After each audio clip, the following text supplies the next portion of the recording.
Porque em tempos de inteligência artificial, a gente diz que o que vai salvar o rolê é a autenticidade. Boa! Né? Quem não está vendo uma padronização, tipo, nem padronização, uma pasteurização da produção de conteúdo nas redes. Estudando o comportamento do cliente e criando estratégias que a gente chama de customer-centric, né? Focadas no cliente, elas me provaram que quanto mais eu conheço o meu cliente, melhores são os meus negócios. Talvez eu nem esteja falando, né? Eu sei que quando a gente fala de varejo, quando eu falo de multicanalidade, a gente está falando muito da escala, né? Tipo, precisamos escalar as vendas, né?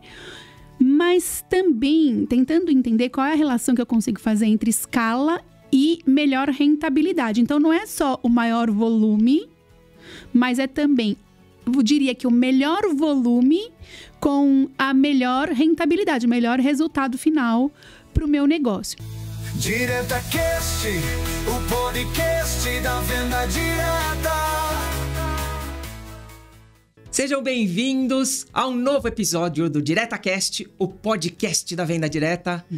Eu sou Marcela Quiroga, a fundadora do DiretaCast, começando um novo ano, uma nova série de episódios, começando muito bem, trazendo uma parceira do empreendedorismo, Fernanda Nascimento, CEO da Stratlab, uma empreendedora de boca cheia, que veio do mundo corporativo e hoje é CEO de uma estratégia completa por meio da Stratlab, que vai dar um show aqui conosco. Será? Hein?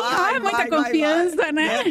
Então, tenho certeza que você que está nos assistindo vai conhecer um pouco a Fernanda e um pouco do que ela tem para falar para você que é empresário. E olha esse mundão das estratégias, das oportunidades linkadas com ferramentas, com tecnologia, com tudo. A Fernanda dá show. Então, eu tô plena aqui pra gente falar sobre esse mundo e em 8 horas de podcast tá bom, né, Fê? É isso. Tipo, pode chegar até amanhã? Pode ser. Até amanhã tá bom. Então, eu vou te apresentar como CEO da Stratlab, mas eu queria que você falasse o que a Stratlab faz e pode ajudar esse empresário que está nos assistindo.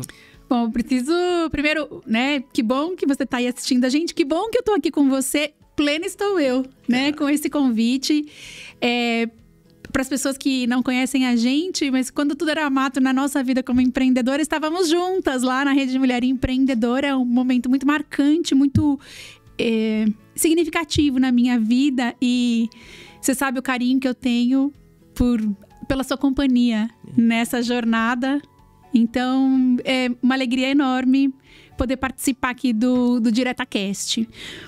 A Stratlab, que nasceu lá na Rede Mulher Empreendedora, é uma agência de marketing digital B2B. Então, a gente atua com empresas que fazem negócios em ambientes corporativos. Empresa que vende para empresa, né, Ma? Então, normalmente a gente tem decisores do lado de lá, pessoas que têm um cargo e pela posição que ocupam nas empresas, elas tomam a decisão de compra. E do lado de cá, vendedores que também têm um cargo, né? Normalmente ligado ou à área comercial puramente, ou então, muitas vezes, são técnicos, engenheiros, pessoas que são especializadas na área de saúde, que fazem vendas, né? Que são mais ligadas exatamente à atuação do comprador, né? Então, de toda forma, somos todos vendedores, né? Exato. Isso é o que eu acho que é o que é mais relevante e o que é mais importante da gente entender. E aí, nessa jornada de empreendedorismo, o empreendedor, acho que ele nem pode colocar todos os ovos numa cesta só. A gente dá aula, a gente faz eventos, né? A gente tem workshops, a gente faz podcast com os amigos, enfim. De vez em quando a gente é influenciador, criador de conteúdo. Então, somos nós. Exatamente. Nesse composto todo, então, só pra gente traçar uma promessa, né? A gente vai alinhavar em 3 pilares aqui nossa promessa. A gente vai falar de vendas, somos vendedoras. Boa. Né? A gente vai falar de um patamar estratégico para que essa venda aconteça, de um pilar estratégico e de um pilar também que apoia isso, que são ferramentas, que são formas da gente usar da melhor possibilidade de ferramentas tecnológicas, digitais, para que isso tudo aconteça com performances ideais. Prometido. Fechou? Fechou. Então, bora! Não se desgrude, porque esses 3 pilares vão ser sucesso. Então, para começar, Fê, a gente sabe que muitas empresas hoje, elas se olham com relação a porte, né? Porte grande, porte médio, porte pequeno. Mas eu queria traçar isso pelo olhar da potência dela, de maturidade para entender a estratégia. Tem empresas que já se consideram maduras na estratégia. Às vezes ela tem até um porte gigante, mas ela não está madura na estratégia. Eu ouvi de grandes executivos, de grandes companhias, que dão aquela zerada e recomeçam num novo canal, recomeçam numa nova estratégia, ou mudam um CEO. E ela fala assim, poxa, eu meio que estou recomeçando a olhar a estratégia. Então eu queria convidar esse olhar para... É uma empresa de grande porte, mas se reconectando com uma estratégia, meio até reaprendendo com esse mundo digital, porque ela podia estar num caminho. E eu vou dar até um exemplo sobre isso, tá? Eu vi muito isso acontecer na Philips.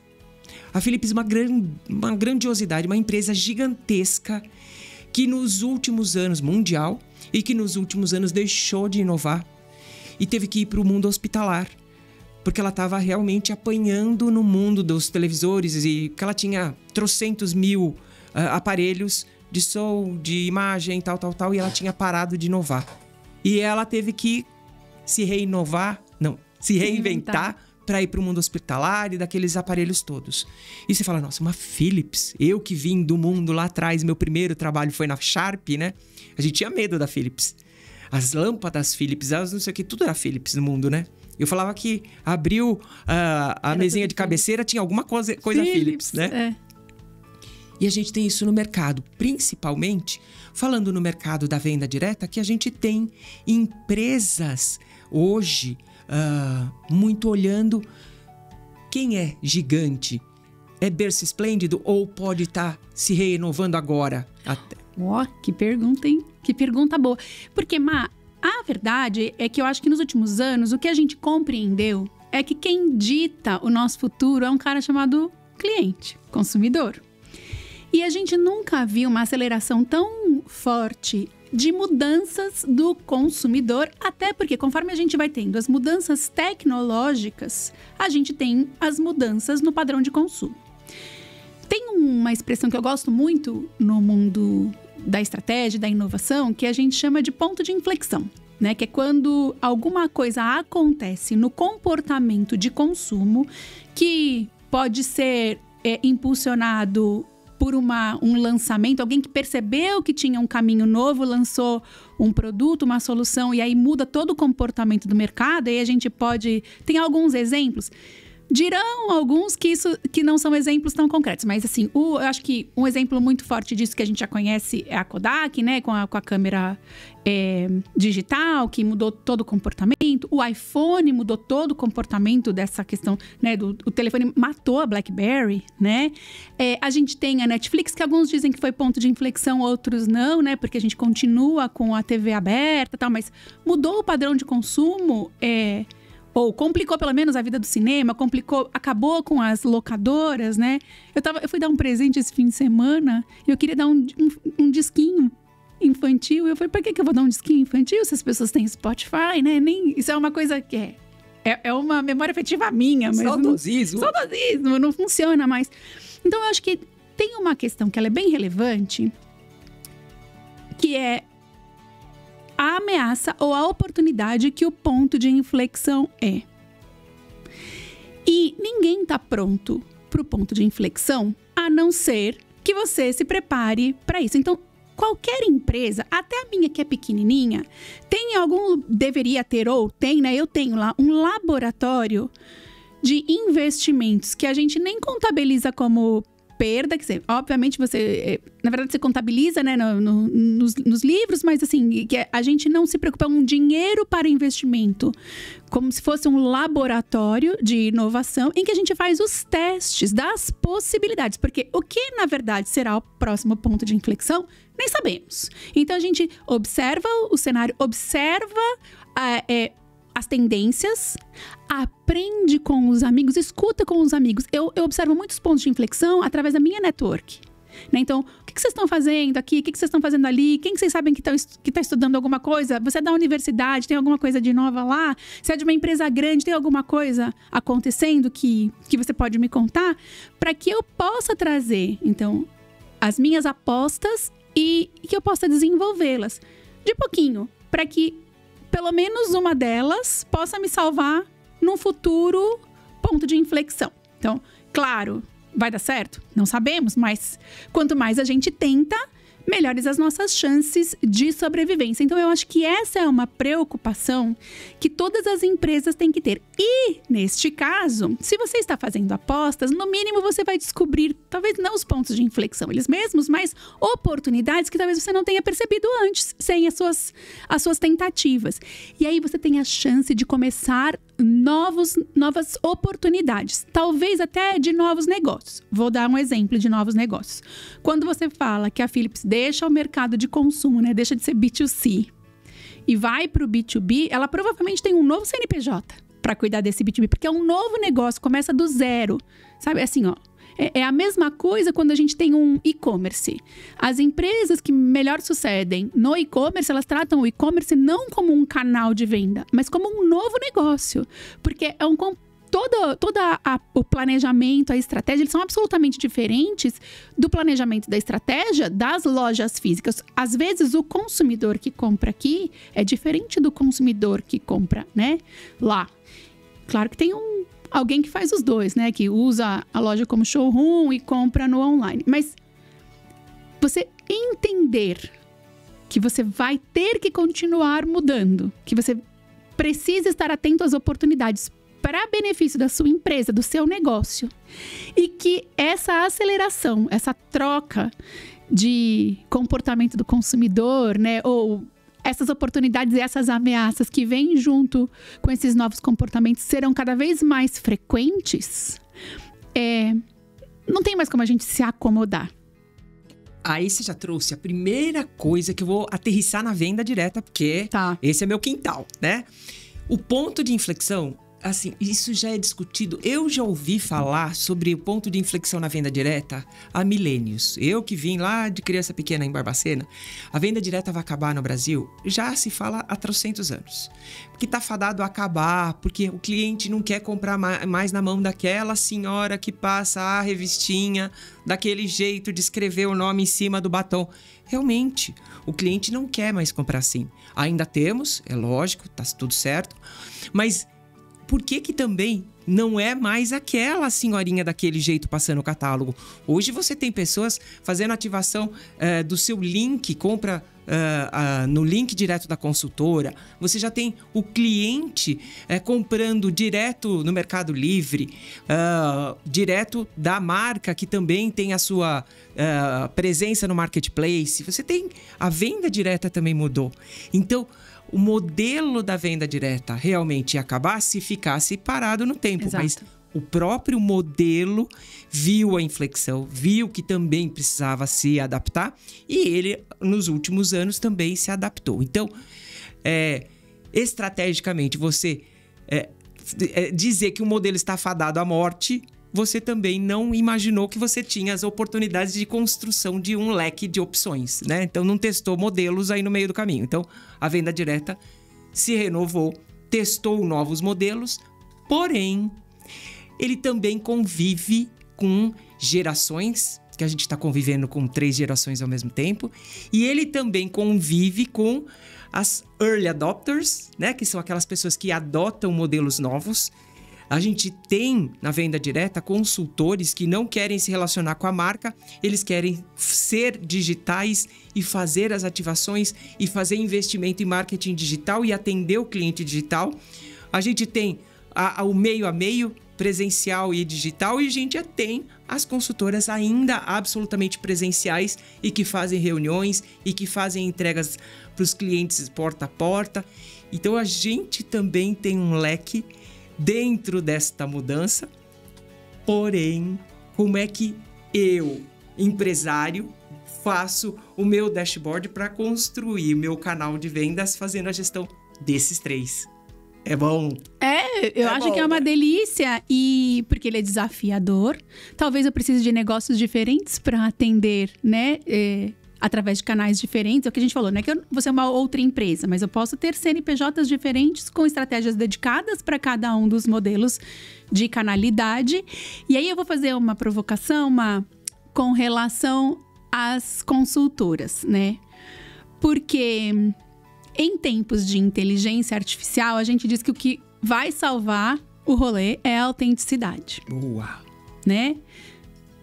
Quem não está vendo uma padronização, nem padronização, uma pasteurização da produção de conteúdo nas redes ou nos e-mails, né? Quem nunca recebeu aquele e-mail: oi, meu nome é fulano, sou da empresa tal, tenho uma coisa imperdível para você. Com essa pasteurização, que ela vai ser natural, porque a gente está aprendendo a se adaptar aos modelos e porque também o que faz a diferença nas relações são as pessoas. Então, eu ainda não consegui. Ninguém está se relacionando ainda. Tem uns lá tentando namorar, conversar, fazer terapia com o ChatGPT. Mas a gente quer essa interação humana, né? Então, essa autenticidade que está faltando na produção de conteúdo, por exemplo, seja texto, vídeo, mas enfim, que a gente está meio pasteurizado. E isso tem feito com que haja queda do consumo de conteúdo nas redes, por exemplo. Aumentou a produção de conteúdo nas redes, mas caiu o engajamento. Então, quando eu olho para isso, eu penso, onde que eu posso dar autenticidade? Onde que eu posso trazer autenticidade para essa relação com o meu consumidor? Será que a minha consultora não é esse agente, né? Que é a que sabe, que pergunta dos filhos, que sabe o que está acontecendo, que é empática na hora que precisa, que vai lá e dá uma dica. Porque as mulheres, por exemplo, quando a gente fala de maquiagem, elas continuam querendo uma opinião. O que você achou dessa cor de batom? Perfeito. O que você achou dessa roupa, né? Ficou bom, mas não tá muito justinho na cintura? Quando as pessoas vão comprar, os homens vão comprar um carro, eles podem identificar, ou as mulheres também, podem identificar todos os benefícios, fazer todos os comparativos na rede, mas vai pro ponto de venda e o vendedor continua essencial. Né? E a gente tem tantas outras opções para contar, tantas outros exemplos para contar. Então, eu acho que o papel do vendedor, seja ele um multiplicador, como uma consultora de beleza, um vendedor lá no ponto de venda da concessionária ou da loja multimarca de automóveis, seja alguém que está no showroom, que é só uma flagship, por exemplo, como uma loja conceito, mas para a pessoa olhar como a gente tem na Amaro, que a pessoa vê a roupa lá, não combina comigo, mas ela vê a roupa, faz o pedido e recebe em casa. Esse indivíduo, ele ainda tem poder. Eu vou falar, né, acabou me vindo à mente aquele novo shopping center, eu não sei se é na China. Na China. Que ele é só para não tem ninguém, não tem cliente. Mas são agentes que eles recebem nas lojas maravilhosas, chiquérrimas, riquíssimas, para que essas pessoas que com sua autenticidade conseguem um maior engajamento do cliente, que elas possam usar esses ambientes das flagships para gerar comunicação com as pessoas. Então, será que a minha consultora também não tem esse papel quando ela faz um vídeo e manda no WhatsApp? Eu vou apertar a tecla SAP para quem está nos assistindo, porque a Fernanda é muito chique, né? Esse caso é muito legal e eu acho que é emblemático a gente até explorar ele. É um shopping center construído na China que só 12% das vendas dele são presenciais. Todos os 88% das vendas... O shopping é vazio, praticamente. Vazio. Os 88% das vendas restantes, ou na totalidade, são feitos online pelos influenciadores, pelos agentes que vão lá e promovem os vídeos das peças, das roupas, fazem do vídeo do shopping aquela... live shop, né? Live shop, eles promovem as peças, vão fazendo vendas online naquela hora, vão fazendo vendas numa velocidade gigante, mas eles vão fazendo essa autenticidade e essa recomendação. Então, o volume de vendas não vem da pessoa ir lá no shopping e experimentar na arara.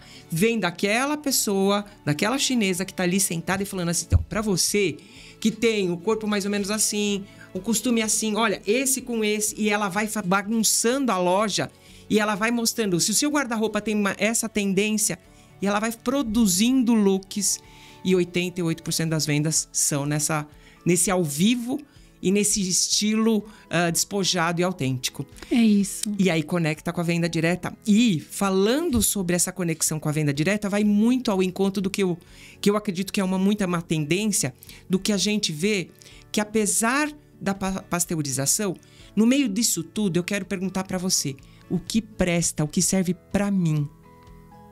Porque no meio disso tudo, eu não sou todo mundo. Eu quero perguntar para minha consultora, para o meu agente, para o meu key account, para o que for. Fê, o que você fala para mim? O que você recomenda para mim?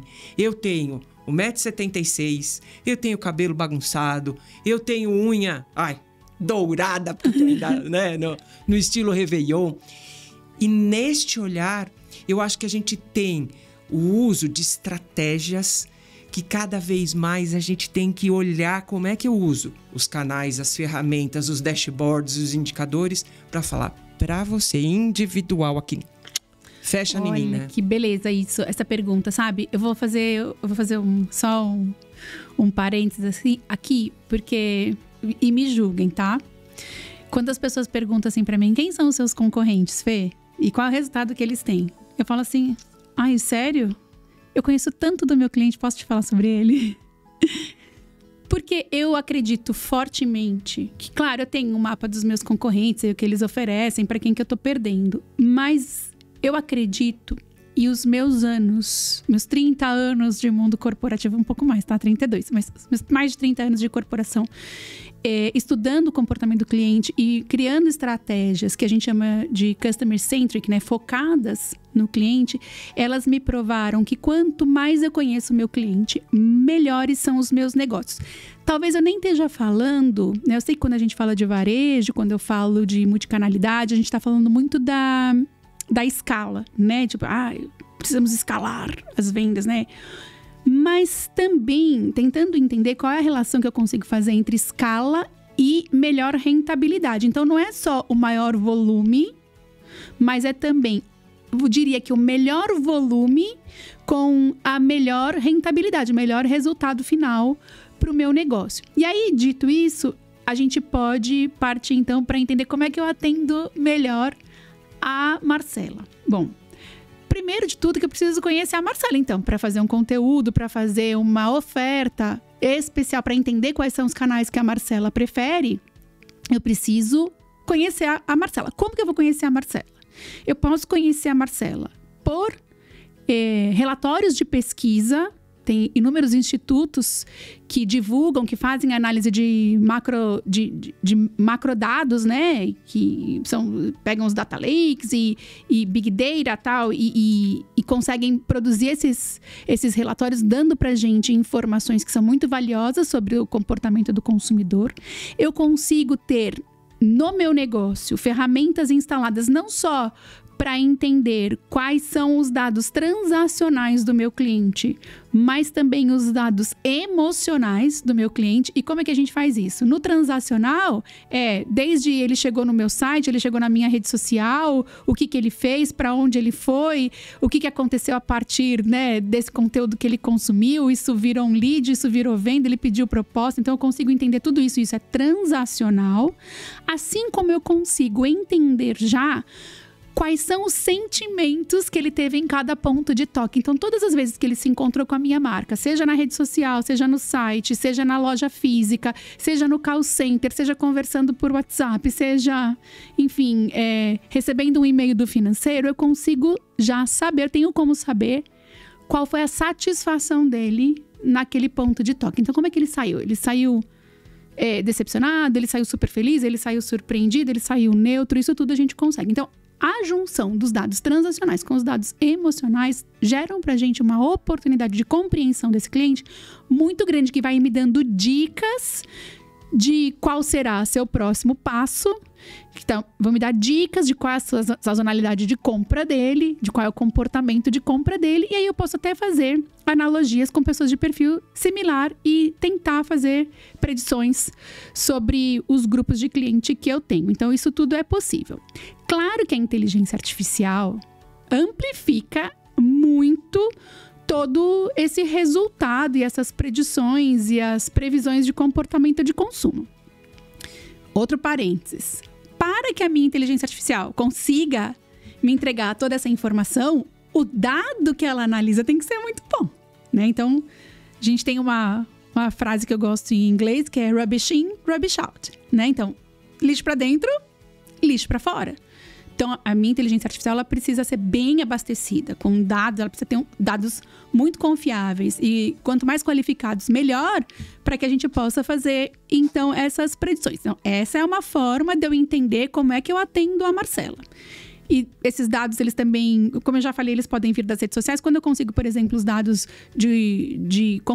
do comportamento da Marcela no Instagram, no TikTok, enfim, qualquer outra rede, isso também, obviamente, me favorece muito. Quando eu não tenho toda esse ferramental e essa base de dados à minha disposição, ainda funciona muito a gente sentar com a Marcela e perguntar para ela: Marcela, pô, a gente tem convivido junto há tanto tempo, responde aqui umas perguntas para mim, convida a Marcela para um café, toma um café com a Marcela, convida os grupos, faz os focus groups, eles ainda são muito bem-vindos, né? Aqueles grupos de estudo que você pode ficar atrás do espelho, na frente do espelho, mas escutar o cliente é essencial. E diria mais, eu ainda gosto muito da pesquisa, clínicas, né? Quando a gente põe os clientes para avaliar um produto, uma solução, enfim, porque a gente consegue descobrir muita coisa nas entrelinhas, né? Então, observar ainda. Então, tem gente que pode falar: não, tô tranquilão aqui, tô só analisando o dado, tá ótimo. Mas de vez em quando faz um grupinho, conversa com as pessoas, porque, de novo, a gente volta pra autenticidade, a gente volta pro contato, pro olho no olho. Você sabe, Fê, você falando isso, essa é uma grande oportunidade que a venda direta tem. Sim. Porque eu me reporto ao momento que eu era gerente, né? Você faz isso a cada 21 dias, a cada 30 dias, a cada periodicidade. Isso é real na venda direta. Então, eu era gestora de 24 gerentes. Eu me reunia com elas. Ali você tem um sensível. A venda direta proporciona, quem já vive na venda direta sabe disso, as reuniões de estratégia, os encontros. É um focus group sem filtro, sem filtro. Isso acontece depois dos gerentes com as suas gerentes, as gerentes com as suas líderes.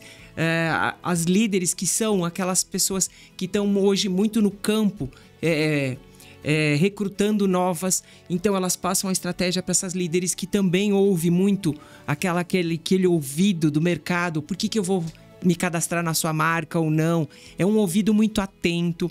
Depois as consultoras também têm eventos com as empresas, não com a velocidade e com a quantidade de presença como já se teve no passado, porque era um ponto de contato seríssimo, os encontros, as reuniões presenciais. Hoje isso é menos prático, né?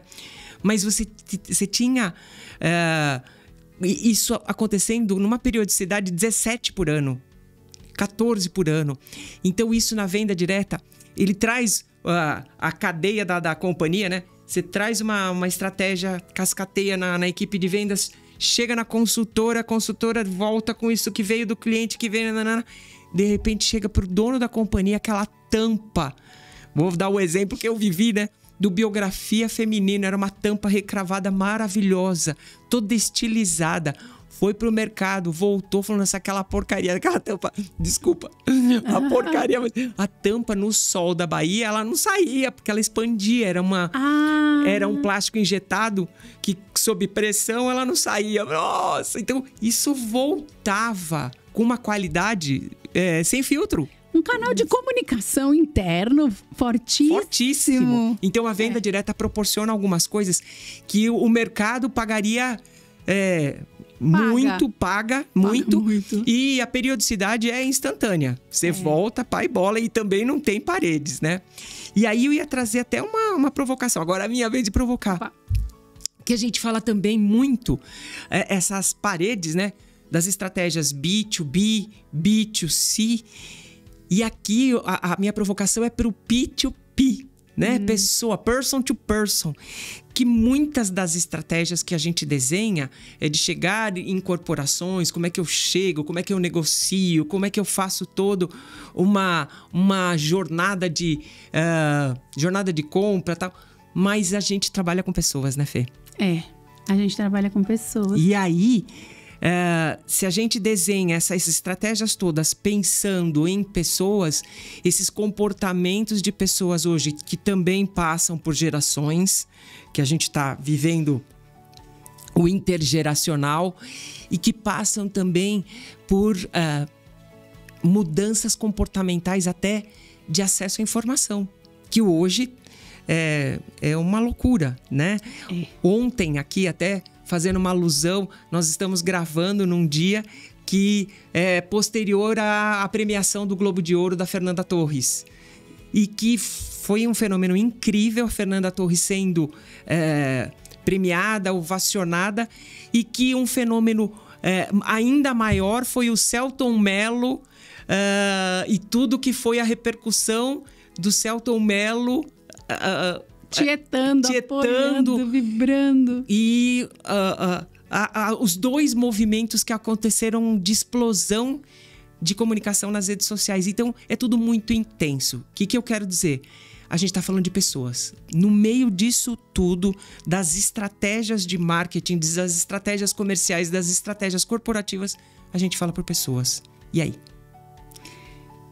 A verdade é que a gente tá sempre falando para pessoas mesmo, como você diz. E sabe que teve uma coisa engraçada que ontem uma pessoa me mandou mensagem e falou assim: olha, meu vídeo sobre a Fernanda Torres, meu post sobre a Fernanda Torres viralizou. Explique. E aí eu falei assim, olha, pra mim tá muito claro. Ela falou, acho que deu algum bug no algoritmo. Eu falei, não, pra mim tá muito claro. Presta atenção na primeira frase e olha a foto. Que era totalmente humanizado, né? E, na verdade, a frase era alguma coisa como: hoje não poderia ter outro assunto. Tipo, hoje não tem outro assunto além desse hoje, né? E eu acho que era muito o que a gente, né? Acho que foi muito assertiva essa frase, porque as pessoas se identificaram com ela, né? Quando eu li aquilo, na minha cabeça, eu falei assim, cara, não tem outro assunto hoje. E eu ainda fui fazer um post que era técnico. Eu falei assim, jura por Deus, você vai fazer um post técnico, mas precisava ser ontem, porque, enfim, tinha uma estratégia para ser ontem. Deu certo também. Mas a hora que eu fui postar, eu falei assim, nossa, não tem outro assunto hoje que não a Fernanda. Será que você vai mesmo postar? E aí vem o post dela com... E muito mais gente. Aí eu fui conversando com as pessoas que eu vi que tinham curtido e que eram amigas em comum. Eu falei, por que você mais gostou? Olha a frase, você entende? Era o que eu falaria. Nenhum chat GPT cuspiria essa frase. Ou talvez cuspisse, né? Enfim, mas assim, foi a sensibilidade dela. A pessoa que posta, ela tem que ter a sensibilidade de compreender quem é que é a sua audiência. Porque também tem isso, as audiências são diferentes, as pessoas são diferentes. Você falou uma coisa que foi muito inteligente. Tem pessoas no mundo da multicanalidade e principalmente da venda direta que atendem aquele cliente que mal usa o WhatsApp. Eu conheço pessoas que só têm SMS ainda, porque elas têm um celularzinho daquele que não tem nem tela touchscreen, né? Aquele Nokiazinho. E ela tá comprando, né? Tem pessoas que estão em mercados de comportamento absolutamente diferente, né? E eu preciso entender o que conversa com elas. Então, cada audiência... É preciso que você entenda cada audiência para que tenha engajamento e impacto. Então, acho que isso já responde por si essa questão de que, sim, somos pessoas vendendo para pessoas. Foi a percepção e a sensibilidade da pessoa que escreveu sobre a Fernanda Torres que conseguiu se conectar à sensibilidade das pessoas que leram o post, né? Então, espero que isso tenha exemplificado, mas isso. Eu acho que é muito isso, né? E aí eu volto, eu sou super a favor de todas as ferramentas generativas, eu uso, eu adoro. Mas eu não delego a elas, nem permito que a elas seja delegada a minha percepção de humanidade e a minha autenticidade. E aí, olha de novo, eu resgato com paixão a venda direta, você sabe disso que eu sou apaixonada, porque essa humanidade vai tão além, ela é tão interessante, essa humanidade, que a percepção é de... Eu tenho pesquisas que comprovam que uma mulher que passa um batom vermelho, ela produz, né, os neurotransmissores, ela produz um grau de confiança, ela produz uma possibilidade de acreditar que ela é mais empoderada e ir para uma entrevista de emprego e ser mais contratada do que a que não usar um batom vermelho. Fica a dica. Fica a dica, olha lá. Então, a consultora que entendeu que ela está indo para uma entrevista de emprego e que ela precisa estar com a autoconfiança, que ela precisa estar empoderada, que ela precisa acreditar nela mesma e oferecer e falar assim... Pode ser que você precise nesse momento acreditar em você, faz uma respiração na frente do espelho, na hora que você for para a entrevista, passa, acredita que você está trazendo as competências, acredita que você é a pessoa indicada para exercer aquelas atividades e que a empresa ganha com você e que você ganha com a empresa. Ela fez mais do que uma venda. Ela fez aquele pacote com certeza, completo de experiência que um chat GPT, que uma venda transacional máquina não faria. E você sabe que me lembrou, eu já trabalhei com saúde, né? Hoje eu trabalho com B2B, trabalhava também no B2B, mas a gente trabalhava na área de saúde. E com uma rede de farmácias. E eu lembro que quando a gente tinha problemas, às vezes, com shampoo, né, que tinha uma marca própria, e aí no call center a gente pegava a insatisfação das pessoas, das mulheres com o shampoo. Quando a gente ia entrevistá-las, né, para descobrir o que aconteceu, né, sempre tinha um outro fator que tinha deixado elas muito furiosas, ou muito chateadas, ou muito magoadas. Podia ter sido a briga com o filho, a briga com o parceiro, a parceira, ou podia ser, enfim, algum problema financeiro, mas alguma coisa que deixava elas muito chateadas, e no final elas desabafavam no canal de atendimento ao cliente. E então as atendentes, elas eram todas orientadas pro acolhimento, para que elas pudessem então compreender qual era o real motivo da insatisfação, e para que a gente pudesse triar o que era problema e o que era, enfim, né? Então a gente brincava que era basicamente uma central, né, de atendimento, de acolhimento, como se fosse uma sessão de terapia. Porque eu acho que é muito disso que você falou mesmo, né? Vai muito além, vai muito além. É um poder que só a venda presencial tem. Claro que se você conhece o vendedor, isso se expande para o WhatsApp, isso se expande para o telefone, né?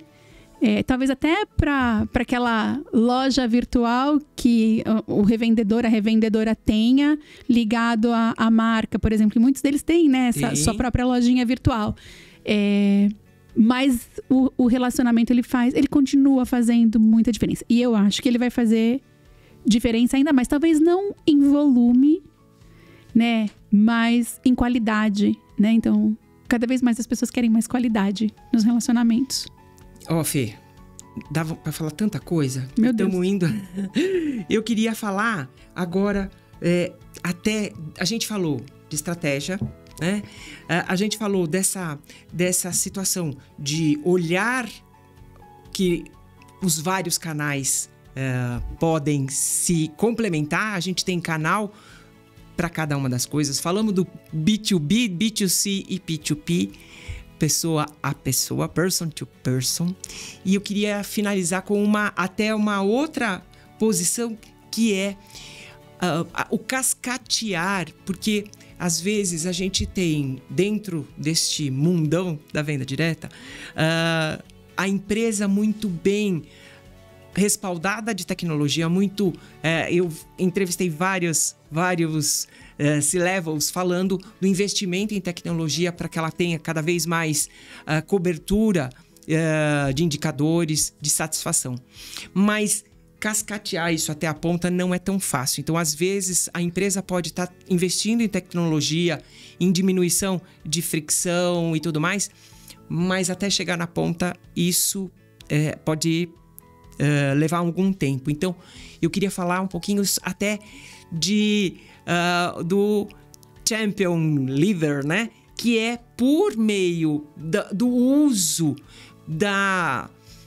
do exemplo, o próprio líder, o próprio gerente, o próprio diretor, usando a tecnologia, usando as comunicações, ouvindo, respondendo, ele vai incentivando o time inteiro a também produzir conteúdo, também ouvir, também se relacionar com o time, com os consumidores e, por exemplo, cascatear essa relação também em mais de um ponto de contato. Então, queria que você falasse sobre isso. Você sabe que é interessante? Porque a gente tem muita tecnologia, né? Muitas empresas fizeram aquisição de tecnologia, principalmente a partir da pandemia, mas a gente não conseguiu instalar e implementar com satisfação, com plenitude, as ferramentas compradas, né? Então, para você ter ideia, hoje a gente já sabe, por exemplo, que a gente não consegue... O Gartner, ele faz uma avaliação, ele tem um estudo sobre a implementação da inteligência artificial generativa, que foi se todo mundo tem uma inteligência artificial generativa. Se a empresa não te deu, você comprou uma ou usa uma gratuita em algum lugar, porque todo mundo teve essa curiosidade no mundo corporativo para correr atrás. Então, só fala dessa quem ferramenta. É o Gartner. Opa! O Gartner é um instituto, né? Que estuda o mundo da tecnologia, então conversa prioritariamente com líderes, CEOs e CIOs no mundo inteiro e usa toda essa informação dessas conversas, eles são orientadores, mentores desses executivos, então eles usam todas essas conversas que eles têm com os líderes diariamente para produzir relatórios que podem mostrar pra gente as tendências, né, o que vem acontecendo. Então, um instituto muito confiável, né, de uma reputação muito alta. E o Gartner fala que de tudo que a gente instalou de inteligência artificial generativa, né, a gente pode ter duas possibilidades. Uma é de melhorar o presente e outra é de mudar o futuro, criar o futuro, né, que ele chama de game changer. E a real é que a gente só tem usado a inteligência artificial para a produtividade e ainda assim nem todo mundo. E o que a gente tem conseguido de otimização, a gente não tem sabido aplicar de maneira inteligente de volta para o negócio. E aí ele desce ainda mais profundamente e fala assim, mas por que não estamos usando de acordo com tudo que pode ser feito? Por que não estamos conseguindo mais sucesso do que já temos? E um dos principais motivadores para a não adoção correta ou plena das ferramentas de inteligência artificial generativa é o medo. O medo de errar, né? Então, durante muito tempo a gente falou do FOMO, né? O Fear of Missing Out, o medo de ficar para trás. Todo mundo sabe mais do que eu tô ficando para trás. Agora a gente fala do FOMO, com o que é o Fear of Messing Up.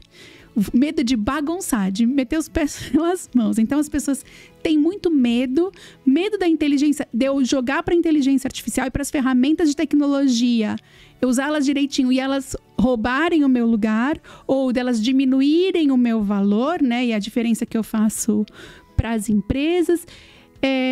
E fora que eu não tenho tempo, não tenho conhecimento, também tenho medo de me vulnerabilizar, ir lá usar a ferramenta, não usar direito, aí, sabe, todo mundo achar que eu sou, né, que eu não sei fazer esse negócio aí, que eu sou ultrapassado. Então, ficar vulnerável. O ponto é a vulnerabilidade. Então, eu acho que tem um papel bem importante, primeiro, de você olhar para a sua liderança e fazer com que a sua liderança se livre disso tudo e, de fato, implemente o que precisa ser implementado, faça adesão ao que precisa ser aderido. Quando a liderança, você consegue fazer essa instalação pela liderança, é muito importante que você reconheça, então, os tais champions, né? Mas as pessoas que têm poder de multiplicação. Nem todo mundo que fala é escutado numa empresa. Então, é importante a gente entender quem são os principais líderes para que isso seja multiplicado. Vou dar um exemplo que eu gosto muito de uma empresa com quem a gente trabalhou, que eles eram uma empresa moveleira, né? Então, eles faziam móveis para um determinado segmento do mercado de varejo. E a gente descobriu que uma das pessoas mais fortes do ponto de vista de influência entre os colaboradores era o chefe da marcenaria. né? Então a gente talvez esperasse o chefe da engenharia, né? O chefe da instalação, mas era porque ele ficava na fábrica, uma pessoa que nem usava o computador no dia a dia dele, né? Mas lá do meio da fábrica ele conseguia fazer ele conseguia ter um reflexo, o seu poder de influência muito forte, né? Então, a gente precisa identificar quem são esses influenciadores para que eles ajudem a gente na multiplicação e para que eles façam também a motivação para que as pessoas façam a adesão para a capacitação, para os treinamentos que são necessários. A real é que a gente não tem mais tempo para ficar estudando tanto quanto a gente tinha. A gente não tem mais atenção a uma leitura, a um vídeo de 4 minutos, né? Quantas vezes a gente começa um vídeo e fala, meu Deus, não acaba nunca. Você vê, tinha 40 segundos. Você fala, pelo amor de Deus, não consigo nem ficar mais 40 segundos assistindo a um vídeo. Então, é bem importante que a gente tenha esse reconhecimento de quem são esses influenciadores, esses multiplicadores, para que eles possam ajudar no sucesso da implementação dessas ferramentas de tecnologia. É claro que elas têm a possibilidade que a gente tem nelas de maior acerto, porque, né, tudo que a gente joga, que a gente consegue jogar para a tecnologia de uma maneira adequada, correta, ela minimiza erros. É claro que ela aumenta a produtividade e assim a gente pode ter mais tempo pro estratégico e até mesmo capacitar a nossa força produtiva para atividades que sejam mais estratégicas, que consigam aumentar o nosso poder de inovação, que consigam aumentar o nosso poder de reconhecimento, né, de todas as oportunidades de mercado dentro e fora da empresa, entre os colaboradores, entre os clientes, enfim. Então, dá, obviamente, para a gente fazer um direcionamento de um uso diferenciado dessa mesma força. Não é para a gente eliminar a força, mas a gente estava até falando dos laboratórios. Então, eu consigo destinar a mesma capacidade que eu tenho instalada para atividades que podem favorecer a minha chegada com sucesso ao futuro. E eu queria trazer um exemplo prático, sabe, Fê? Na prática, às vezes, eu vou falar, eu sou consultora de algumas marcas para saber o que está acontecendo. E na prática, olha que detalhe interessante. As minhas líderes destas marcas, as gerentes destas marcas, não me stalkearam. Elas não sabem quem é a consultora dela. Algumas delas não sabem que eu produzo conteúdo. Ela não me segue. Então fica aqui até a dica, né? Por que eu não tenho o incentivo da gerente seguir a líder, da líder seguir a consultora, da consultora seguir a líder, da líder seguir a gerente, da gerente seguir um gerente? Eu incentivo isso. Num primeiro momento, até um incentivo monitorado, um incentivo até monitorado e estimulado para que depois ele seja espontâneo. Natural. Uhum. Por quê?